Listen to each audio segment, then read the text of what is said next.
अस्सलामुअलैकुम। इस वीडियो में हम जमात हफ्तुम का चौथा सबक बहर आज़म और माहीगिरी का मुताला करेंगे। ये सबक दो हिस्सों पर मुश्तमिल है। पहला हिस्सा है बहर आज़म और दूसरा है माहीगिरी। वीडियो को एंड तक ज़रूर देखें और इस वीडियो के ख़त्म पर आप तकरीबन 50 अहम नुकात का मुताला कर पाएंगे। इसलिए गुजारिश है कि वीडियो को ख़त्म तक ज़रूर देखें। सबक की शुरुआत में बताया गया कि ज़मीन ही वो एक वाहिद सैयारा है जिसमें काफ़ी मक़दार में पानी मौजूद है, यानी दूसरे सैयारों में पानी उतना नहीं है जितना ज़मीन के पास है, और ये कहा जाता है कि ज़मीन ही वो वाहिद सैयारा है जिसमें इतना पानी है। दूसरी अहम बात ये बताई गई कि ज़मीन का तकरीबन 71% हिस्सा जो है समंदर या बहर आज़म से घिरा हुआ है। समंदर या बहर आज़म से ये घिरा हुआ है। उसके बाद समंदर की तारीफ़ बताई गई कि ज़मीन पर नमकीन पानी का फैलाव ही समंदर कहलाता है, और वसी जो समंदरी इलाक़े हैं वो बहर आज़म कहलाते हैं। इसके बाद बहर आज़म की तारीफ़ बयान की गई कि बहर आज़म वो आबी ख़ित्ते हैं जो उमूमन बर्र आज़मों से मुनक़सिम होते हैं। समंदर जो हैं वो ज़मीनी इलाक़े से घिरे हुए होते हैं और बहर आज़म जो हैं वो बर्र आज़मों से मुनक़सिम होते हैं। यहाँ पर 3-4 सवाल बन जाते हैं। पहला सवाल ये बनता है कि किस सैयारे पर काफ़ी मक़दार में पानी मौजूद है, तो सही जवाब है ज़मीन। दूसरा सवाल बनता है कि ज़मीन का कितना हिस्सा समंदर या बहर आज़म से घिरा हुआ है, तो उसका जवाब होगा 71% हिस्सा। और तीसरा सवाल बनता है कि ज़मीन पर नमकीन पानी का फैलाव क्या कहलाता है, तो उसका सही जवाब होगा समंदर। और बर्र आज़मों से मुनक़सिम ख़ित्ते क्या कहलाते हैं, ये कहलाते हैं बहर आज़म। इन नुकात के बाद बर्र आज़म की हैयत यहाँ पर बताई गई और इसमें यह समझाया गया कि ज़मीन की तरह समंदरों की तह में भी पहाड़ होते हैं, ऊंचे टेले होते हैं, सतह मुर्तफ़ा मैदान और खाइयाँ पाई जाती हैं, और बाज़ खाइयाँ इतनी गहरी होती हैं कि एवरेस्ट पहाड़ भी अगर इसमें रखा जाए तो वो मुकम्मल तौर पर डूब जाएगा। यहाँ पर एक अहम बात जो याद रखने की है वो ये कि बहर आज़म का बड़ा हिस्सा सतह समंदर से तकरीबन 3 से 6 किलोमीटर गहरा है। बहर आज़म का बड़ा हिस्सा जो है सतह समंदर से तकरीबन 3 से 6 किलोमीटर गहरा है। सवाल इस तरह बन सकता है कि बहर आज़म का बड़ा हिस्सा सतह समंदर से कितना गहरा होता है, तो उसका जवाब होगा 3 से 6 किलोमीटर। इसके बाद ज़मीन के साथ साथ समंदर की जो हैयत होती है, अंदरूनी हैयत, उसको एक शक्ल के ज़रिए से बताया गया। उसके बाद एक अहम नुक्ता जो बताया गया कि बहर आज़म का जो पानी होता है वो कभी भी साकित नहीं होता, बल्कि इसमें मुख्तलिफ़ किस्म की हरकत होती रहती हैं। ठहरे हुआ पानी नहीं रहता, बल्कि पानी के अंदर मुसलसिल कुछ ना कुछ हरकत होती रहती हैं। इसके आगे 3 हरकत के बारे में बताया गया जो समंदर में या बहर आज़म में होती हैं। बहर आज़म के पानी में 3 किस्म की हरकत होती हैं। पहली हरकत बताया गया मौजें किसे कहते हैं?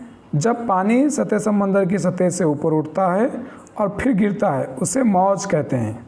सतह समंदर से पानी का उठना और गिरना मौज कहलाता है। उसके बाद बताया गया कि मौज कब बनती है। ये मौज उस वक्त बनती है जब हवा सतह समंदर को छूती हुई गुज़रती है।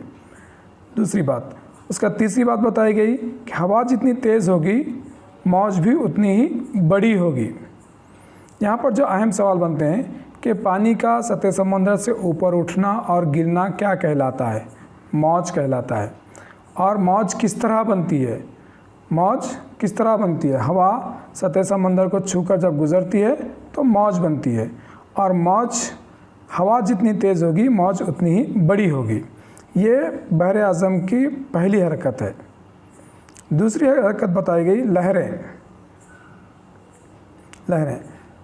पहले लहर की तारीफ बयान की गई कि सतह समंदर में पानी का एक मुकाम से दूसरे मुकाम तक एक ख़ास धारे की शक्ल में बहना, उन धाराओं को लहरें कहा जाता है।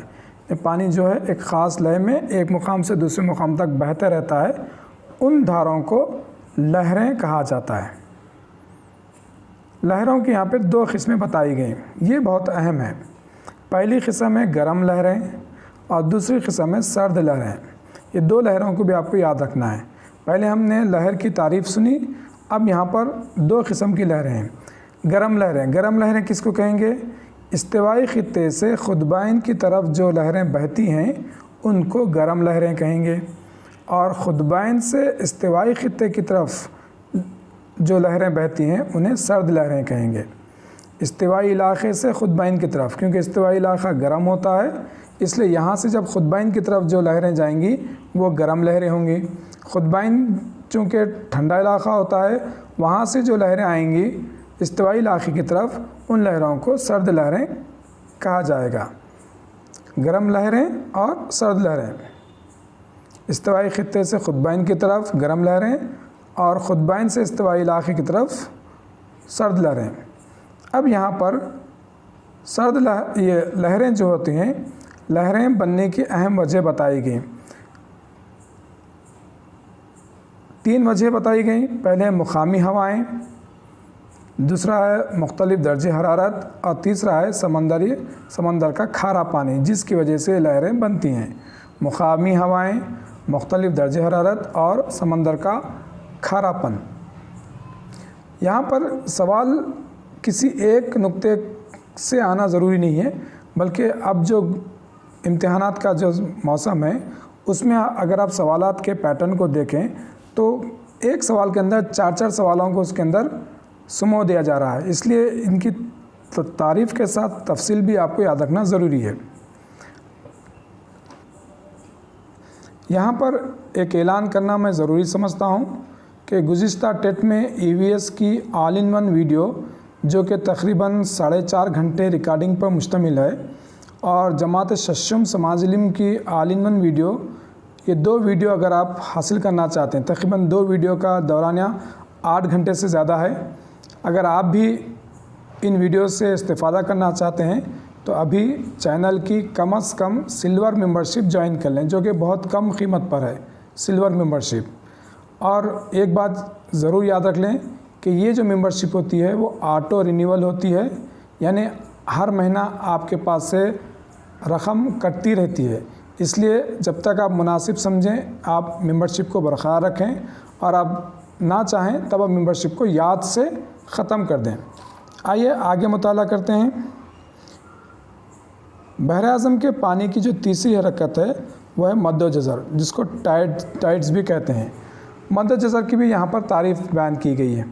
तारीफ़ ये है कि रोज़ाना, ये हर रोज़ाना होने वाला अमल है, ये रोज़ाना सतह समंदर में पानी का एक ख़ास लय में ऊपर उठने और गिरने के अमल को मद्दो जज़र कहते हैं। एक ख़ास लय में यानी ख़ास तरतीब में पानी का ऊपर उठना और गिरने का अमल मद्दो जज़र कहलाता है। इसमें होता यह है कि जब ऊंची मद्दो जज़र होती है तो पानी साहिल पर कुछ दूर तक ऊपर की तरफ चढ़ आता है। ऊंची मद्दो जज़र जब होता है तो पानी साहिल पर कुछ दूर तक चढ़ के आता है, और जैसे ही मद्दो जज़र पस्त होता है तो पानी पीछे की तरफ चला जाता है। ये है मद्दो जज़र का अहम काम, यानी पानी साहिल पर अंदर तक आ जाता है और फिर पानी वापस चला जाता है। मद्दो जज़र के फ़ायदे होते हैं, यहाँ पर फ़ायदे बताए गए हैं। पहला फ़ायदा ये बताया गया है कि मद्दो जज़र जो है वो माहीगिरी में बहुत माविन होते हैं, यानी मछलियाँ पकड़ने में बहुत मददगार होते हैं। दूसरा ये कि ये अपने दरियाओं के ज़रिए लाई गई जो गदली मिट्टी होती है उस मिट्टी को अपने साथ ये बहा कर ले जाते हैं। तीसरा ये कि रेत को तहनशीन होने से ये रोकते हैं, रेत को तहनशीन होने से रोकते हैं। ये मद्दे नज़र के काम हैं। यहाँ पर जो अब तक हमने जो मुताला किया है बहर आज़म की हरकत का, उसके जो सवालात बन सकते हैं वो इस तरह से हो सकते हैं। हमने मौजों के ताल्लुक़ से पढ़ा है। अब लहरों के ताल्लुक़ से जो सवाल हो सकते हैं कि समंदर में पानी एक मुकाम से दूसरे मुकाम तक धारे की शक्ल में बहना क्या कहलाता है? इसका जवाब होगा लहर। और इस्तिवाई इलाक़े से खुदबाइन की तरफ बहने वाली लहर क्या कहलाएगी? गर्म लहर। खुदबाइन से इस्तिवाई ख़ित्ते की तरफ बहने वाली लहरें क्या कहलाएंगी? सर्द लहरें। और लहरों के बनने की अहम वजह क्या क्या हैं? 3 वजह बताई गई। मुकामी हवाएं, दर्जे हरारत, समंदर का खारापन। मद्दे नज़र के ताल्लुक़ से ये सवाल हो सकता है कि रोज़ाना समंदर में पानी का एक ख़ास तरतीब में ऊपर उठने और गिरने का अमल क्या कहलाता है? जवाब होगा मद्दे नज़र। मद्दे नज़र के फ़ायदे क्या हैं? 3 फ़ायदे यहाँ पर बताए गए हैं। माहीगिरी में माविन होते हैं मद्दे नज़र। नंबर 2, दरिया की गदली मिट्टी को बहाकर ले जाते हैं। नंबर 3, रेत को तहनशीन होने से रोकते हैं। इसके बाद इस सबक का दूसरा हिस्सा है माहीगिरी, यानी मछलियों का पकड़ना। यहाँ पर माहीगिरी के ताल्लुक़ से तफसील बताने से पहले कुछ अहम नुकात को यहाँ पर बताया गया है। पहला ये कि समंदरी पानी हमेशा नमकीन होता है। समंदरी पानी हमेशा नमकीन होता है, इसमें कोई डाउट करने की ज़रूरत नहीं है, इसलिए कि इसमें कई किस्म के मादनियाती नमक शामिल होते हैं।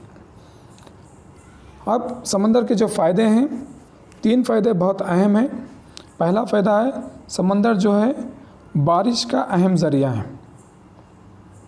समंदर बारिश का अहम ज़रिया है। दूसरा ये कि ये मछली और दूसरी समंदरी ग़िज़ाओं के एक गोदाम होते हैं, यानी बहुत ज़्यादा यहाँ पर समंदरी ग़िज़ाएँ इस यहाँ से हासिल होते हैं। तीसरा ये कि ये नमक के हासिल करने का अहम ज़रिया है। नमक के लिए समंदर बहुत ज़रूरी है। और चौथा जो अहम फ़ायदा बताया गया कि समंदर जो है बैनुल-अक़वामी तिजारत के लिए क़ुदरती शाहरा है। बैनुल-अक़वामी तिजारत के लिए क़ुदरती शाहरा, ये 4 फ़ायदे बताए गए हैं। चारों के 4 याद रख लीजिए। हो सकता है ऑप्शन में 4 दे दें और किसी एक गलत ऑप्शन के बारे में आपसे पूछ ले। इसके बाद एक गांव का ज़िक्र है, वो आगे का पूरा सबक इस गांव से ही मुताल्लिक़ है। उस गांव का नाम है भावनापाडू। भावनापाडू ये आंध्र प्रदेश में है, आंध्र प्रदेश के साहल पर वाक़ है। यहाँ पर मछेरों की ज़िंदगी के बारे में बताया गया कि किस तरह मछेरे सुबह से लेकर शाम तक काम करते हैं और काम में कौन कौन उनके मददगार होते हैं और क्या क्या इसमें औज़ार इस्तेमाल होते हैं। ये तमाम तफसीलात इस 2-3 पैराग्राफ में आपको बताया गया है कि किस तरह से ये कश्तियाँ कहाँ से ख़रीदते हैं, क्या कीमत है। ये जनरल सी बातें हैं। बस यहाँ पर एक मछली का ज़िक्र इसमें अहम है, वो है पारा। पारा मछली का ज़िक्र है। अगर ऑप्शन में दिया गया कि इसमें मछली कौन है पहचानने के लिए, तो ये आपके लिए अहम होगा। ये भी एक मछली का नाम है। अब यहाँ पर मछेरों की बीवियों के काम वगैरह से यहाँ पे वाकिफ़ कराया गया और बताया गया कि किस तरह से मछेरे जब समंदर में जाते हैं तो बीवियाँ उनके किस तरह से उनका इंतज़ार करते हैं और किस तरह से पूरा ख़ानदान का ख़ानदार इनके मछलियों पर माहीगिरी पर डिपेंड होता है। नमक का जो क्यारियाँ होती हैं उसके ताल्लुक़ से भी यहाँ पर बताया गया। इस तरह से तफसीलात एक गांव की हैं, भावनापाडू की। एक अहम बात जो बताई गई,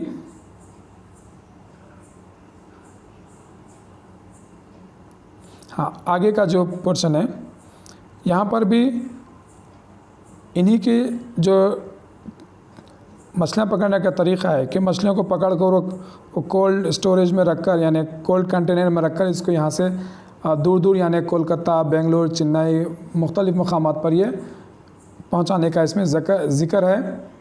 और एक ख़ास नाम आपको याद रखना है, यह है करेटेपा। करेटेपा क्या है? लकड़ी से बनी हुई देसी साख्ता नाव। आमतौर पर ये मछेरे इस्तेमाल करते हैं। इस देसी साख्ता नाव यानी कश्ती का नाम आपको याद रखना है करेटेपा, जो कि समंदर में 5 किलोमीटर तक सफ़र करती है। इससे छोटी छोटी मछलियों का शिकार किया जाता है। यहाँ पर मछेरों की बीवियों का भी जिक्र है, जिसको बेरा कतेलू नाम दिया गया है। यानी मछेरों की बीवियाँ हैं जो इन मछलियों को ले जाकर आजू बाजू गाँव में ये बेचा करते हैं। तो इतने तफसीलात में दो चीज़ें में मुझे अहम लगें। पहला ये कि लकड़ी से बनी देसी साख्ता नाव क्या कहलाती है, तो उसका जवाब होगा करेटप्पा। और मछेरों की बीवियों को क्या कहते हैं, तो उसका जवाब होगा बेरा कतेलू। इसके बाद इनके समंदर में जाते वक्त फ़र्स्ट एड और लाइफ जैकेट वगैरह का भी जिक्र है, जो कि वो लोग इस्तेमाल नहीं करते, बल्कि बहुत ख़तरे वाली ज़िंदगी वो लोग जीते हैं। इनकी ज़िंदगी बहुत ज़रूरतमंदाना होती है। ये आम कुछ बातें हैं जिसको आप एक दफ़ा मुताला करें तो वो बातें ज़हन नशीन हो जाएंगी। इसका एक अहम पोर्शन शुरू होता है, वो पोर्शन है जाल के ताल्लुक़ से। मछलियों का जो जाल होता है उसके ताल्लुक़ से बताया गया है। गुज़िश्ता सबक में भी हमने जाल के बारे में सीखा था। यहाँ पर भी जाल के ताल्लुक़ से कुछ अहम बातें हैं। यहाँ पर एक दफ़ा और मैं ऐलान करना चाहूँगा कि गुज़िश्ता टेट में जो EVS की ऑल इन वन वीडियो थी और जमात शशुम की जो समाजलिम की ऑल इन वन वीडियो थी, वो अगर आप हासिल करना चाहते हैं तो चैनल की कम से कम सिल्वर मेंबरशिप ले लें, जो कि बहुत कम कीमत में है। और ये जहन नशीन कर लें कि ये जो मेंबरशिप होती है ऑटो रिन्यूअल होती है, यानी हर माह आपके पास से पैसे कटते रहते हैं। इसलिए जब कभी आप मुनासिब ना समझें मेंबरशिप को ख़त्म कर लें। और ये मेंबरशिप सिर्फ़ और सिर्फ TS टेट यानी तेलंगाना टेट 2023 के लिए ही है। आगे के लिए ये मेंबरशिप लागू नहीं होगी। इसलिए अगर ये वीडियो कुछ साल के बाद अगर आप देख रहे हैं 2023 के बाद, ये मेंबरशिप का सिस्टम यहाँ पर नहीं रहेगा। चलिए जाल के ताल्लुक़ से पढ़ते हैं।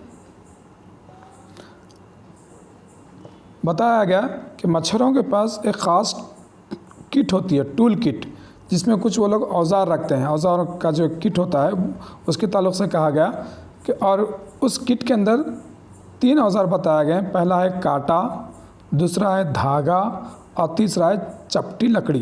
ये 3 चीज़ों का जिक्र किया गया है जो उस टूल किट में जो मच्छरों के पास रहती है उसमें ये 3 चीज़ें रहती हैं, कांटा, धागा और चपटी लकड़ी। एक और अहम बात बताई गई कि जो चपटी लकड़ी होती है ये जाल के साइज़ और इसमें पाए जाने वाले हलक़ों का तयन करती है। चपटी लकड़ी, ये भी आप याद रख लें। इसके बाद जो अहम बातें हैं वो हैं ये हल्क़ेदार जाल के ताल्लुक़ से। यानी हालिया दिनों में एक नई किस्म का जाल ये लोग इस्तेमाल करते हैं, भावना पाड़ू गांव के लोग। ये पूरा ज़िक्र भावना पाड़ू गांव के बारे में ही है। तो ये लोग एक नया जाल इस्तेमाल कर रहे हैं जिसको हल्क़ेदार जाल कहा जाता है, यानी रिंग नेट। ये मछलियों के एक बड़े शिकार में मददगार जाला है। इस जाल की बहुत अहम खूबी ये है कि इस जाल के इस्तेमाल से मछेरे जो है ना दूसरे गाँव को नक़ल मुक़ाम करने से बाज आ गए। यानी मछेरों के गांव से नक़ल मुक़ाम की शरह को घटाने में ये मददगार साबित हुआ है। ये अहम इसकी खूबी है, ये याद रख लें। यानी हल्क़ेदार जाल रिंग नेट की वजह से मछेरों का नक़ल मुक़ाम यानी माइग्रेशन की शरह घट गई है। अब इसमें बताया गया है कि ये जो जाल हैं किससे बनाए जाते हैं, यानी ये जो हल्क़ेदार जाल है इसमें बताया गया कि पहले जब ये जाल बनाया गया था उस वक्त ये कपास के धागे से बनाया जाता था, कपास के धागे से। बाद में अब इसकी जगह ये नायलॉन, प्लास्टिक और दूसरी मसनूई चीज़ों से ये तैयार किया जा रहा है। पहले ये कपास के धागे से बनाया जाता था हल्क़ेदार जाल, अब जो है ये नायलॉन और प्लास्टिक और दूसरी मसनूई चीज़ों से ये बनाया जा रहा है। इस जाल की खूबी ये है कि ये एक जाल 4 से 5 साल तक ये इस्तेमाल हो सकता है और जिसकी बहुत कम कीमत होती है, यानी 250 से 300 रुपये फ़ी किलो ये जाल मिल जाता है। अब एक बात ये बताई गई कि ये जाल ये आमतौर पर मछेरे कहाँ से ख़रीदते हैं। ये जाल बरहमपुर उड़ीसा से ये ख़रीदते हैं। यानी जिस गांव का जिक्र है यहाँ पे भावनापाड़ू का, भावनापाड़ू के जो मछेरे हैं वो आम तौर पर ये जाल जो है बरहमपुर उड़ीसा से ये ख़रीदते हैं। और ये जो जाल होते हैं ये जाल आम तौर पर 500 किलोग्राम वज़नी होते हैं, 500 किलोग्राम वज़नी होते हैं, जिससे एक बड़ा शिकार यहाँ पर ये लोग करते हैं। अब इस जाल के साथ साथ यहाँ पे कुछ तस्वीरें बताई गई हैं जिसमें शीशे के बने हुए तैरते हुए मंके हैं, प्लास्टिक के बने हुए तैरते हुए मंके हैं। ये जाल से मुत्तसिल होते हैं। इसके बाद भावनापाड़ू जो गांव है उसमें उसके ताल्लुक़ से कुछ और बातें बताई गई हैं। इसमें ये बताया गया है कि भावनापाड़ू गांव के लोग सिर्फ माहीगिरी ही नहीं करते बल्कि लोग काश्तकारी करते हैं, मवेशियों को पालते हैं, परिंदों को पालते हैं। और यहाँ की जो मिट्टी है वो मिट्टी लोमी मिट्टी है, लोमी भी यानी सलसाली मिट्टी होती है। और धान जो है यहाँ की अहम फसल है, धान यहाँ की अहम फसल है। और ये भावनापाड़ू जो गांव जो है वो दरियाए विमशाधारा नहर के इख्तिताम पर यह गांव वाक़ है, दरियाए विमशाधारा। तो यहाँ पर जो अहम सवाल बनते हैं ये भावनापाड़ू गांव के ताल्लुक़ से है कि भावनापाड़ू के लोगों की अहम फसल क्या है, धान है। भावनापाड़ू की ज़मीन कैसी है, वह लोमी है यानी सलसाली मिट्टी है वहाँ पर। और भावनापाड़ू ये कहाँ वाक़ है, ये आंध्र प्रदेश में दरियाए विमशाधारा नहर के अख्तिताम पर वाक़ है। भावनापाड़ू के मछेरे आमतौर पर जाल कहाँ से ख़रीदते हैं, वो बरहमपुर से ख़रीदते हैं। हल्क़ेदार जाल कितने साल के लिए कारामद होता है, बताया गया कि 4 से 5 साल कारामद होता है। हल्क़ेदार जाल को किससे बनाया जाता है, तो बताया गया कि पहले ये कपास के धागे से बनाया जाता था, अब नायलॉन या प्लास्टिक से बनाया जाता है। इस तरह से सवालात यहाँ से बन सकते हैं। उसके बाद पानी के खारेपन का जिक्र है कि गांव का पानी जो है खारा है। साहल के समंदर के साहल के करीब रहने से कम खुदाई पर भी पानी आता है, लेकिन पानी बहुत जल्दी ख़त्म हो जाता है। यहाँ के लोग दूर दूर जाकर पानी पीने का पानी लाते हैं। एक गांव के कुछ तकलीफ़दा हालात हैं जो आम तौर पर किसी भी गांव के लिए होते हैं। एक यहाँ पर इन लोगों के काम के साथ साथ एक अहम चीज़ बताई गई कि नमक की जो क्यारियाँ होती हैं उसको जो मुस्तह करने का काम होता है उस काम को कहते हैं आदू गेथा। ये ज़रा याद करने का नाम है कि नमक की क्यारियों को मुस्तह करने का काम आदू गेथा कहलाता है। यहाँ पर हम कुछ चीज़ें छोड़ें, फिर से वापस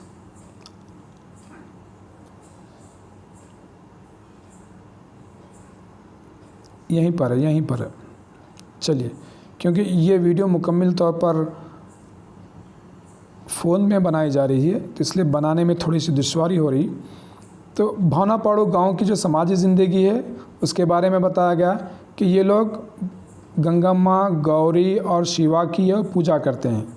चलिए, इनके भगवानों के नाम हो गए गंगम्मा, गौरी और शिवा।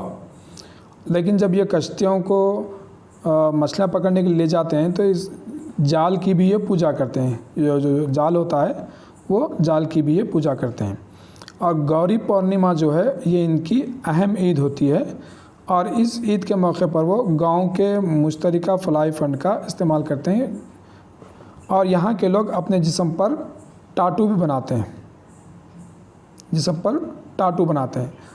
तो आम तौर पर जो सवाल बनते हैं कि भावनापाड़ू के लोग किसकी पूजा करते हैं, गंगम्मा, गौरी या शिवा, 3 नाम हैं यहाँ पर। भावनापाड़ू के लोग मछलियाँ पकड़ने के लिए किसकी पूजा करते हैं, तो जवाब होगा जाल की। भावनापाड़ू की अहम ईद कौन सी है, तो जवाब होगा गौरी पूर्णिमा।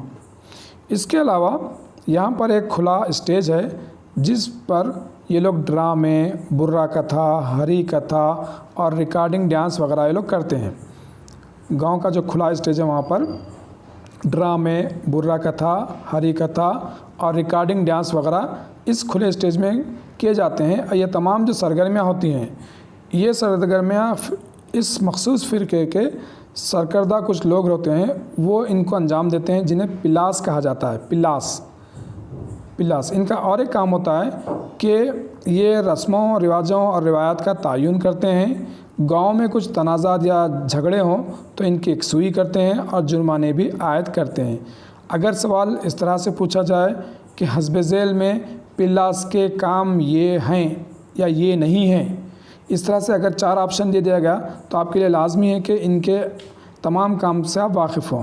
पहला ये कि ये गांव में जो स्टेज पर जो ड्रामे वगैरह होते हैं उन सरगर्मियों के अंजाम देते हैं। रस्मों और रिवाजों और रिवायात का ये लोग तयन करते हैं, झगड़ों की एकसुई करते हैं, जुर्माना भी आयद करते हैं और इन जुर्मानों से जो हासिल रकम होती है उसको मुश्तरका फलाही फ़ंड में ये लोग इस्तेमाल करते हैं जो गांव की भलाई के लिए होता है।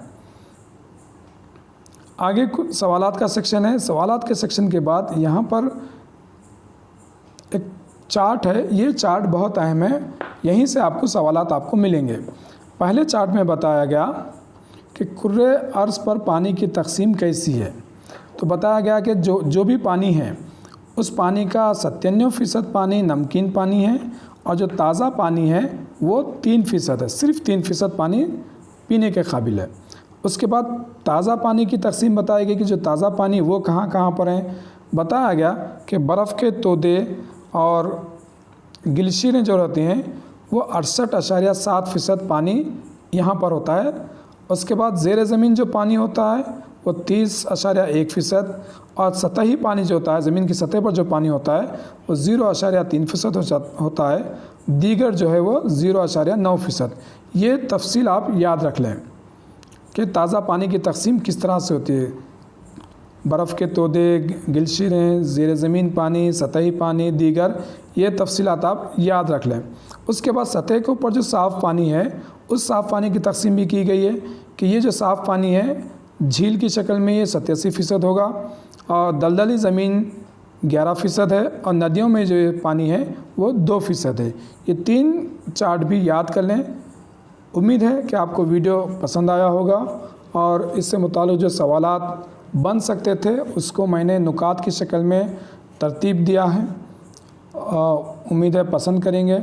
अगर वीडियो पसंद हो तो लाइक ज़रूर करें और अपने दोस्त अहबाब में भी शेयर करें।